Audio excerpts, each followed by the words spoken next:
we all know one of his greatest nicknames is Warmonger.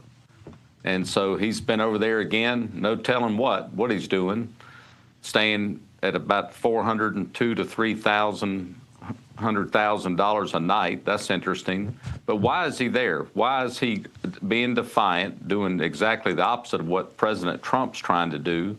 And I don't know when he became the Secretary of State, but it's dangerous for him to be over there making deals, covering up past deals, getting ready for investigations.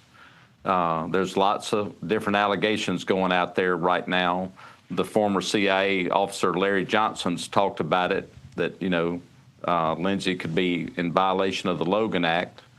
And I know that Tucker Carlson and Steve Bannon are talking about it, that this might lead to his arrest. And General Flynn said, heads should roll over this, the way he's acting by going over there on his own.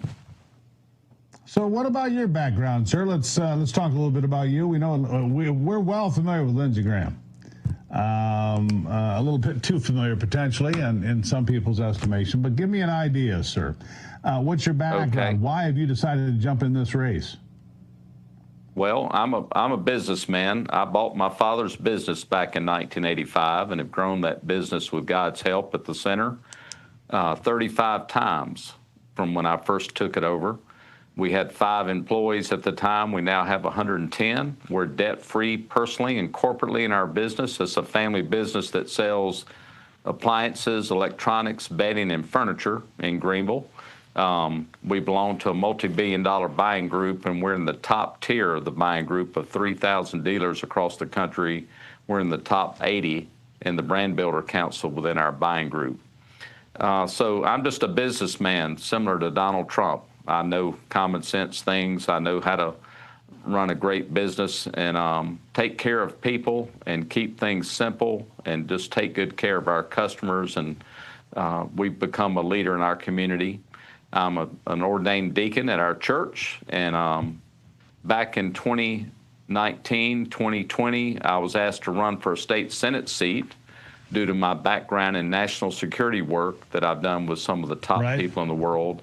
And having that knowledge and looking at the Islamic infiltration into Congress and Homeland Security and our military working cooperatively with communists to take our country over, I was asked to run and almost won. I lost by 5% in 2020 during COVID that year. And then people have been nudging me to run again for something because they want a leader, true conservative leader in the state that has integrity, honor, and courage. Let me ask you this, because everybody knows that it takes a remarkable amount of money to run for a U.S. Senate seat, and to unseat an incumbent is no easy task. It's a big lift, it's a big ask, Mark. What's it take financially to make this happen?